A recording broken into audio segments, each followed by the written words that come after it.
Здесь стоят какие-то люди, и там что-то происходит. Ты так тупо выглядишь своими книжками. Но я люблю читать. Эй, что тут происходит? Новохов за свое. Кто такой Пух? Типа глава этой школы? Ну, чего молчишь, забрел? Совсем не против, если я твои книги порву? Я... не нужно. Мямля. Почему все смотрят, как над мальчиком издеваются? Потому что все боятся Пуфа. Что в нем такого? Он маньяк, что ли, какой-то?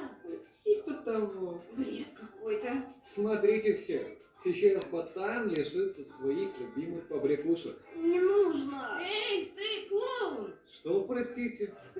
Извинения не приняты. Ты что за шоу тут устроил? Цирк уехал, а клоуна оставил? Ты это нам говоришь? А ты видишь тут других поехавших? Ты что, новенькая? Не знаешь, с кем общаешься? Плевать я на это хотела, пусть ты даже и президент мира. Тебе никто не дает права унижать и издеваться над слабыми. Так. Это что тут у нас? Новенькая, да?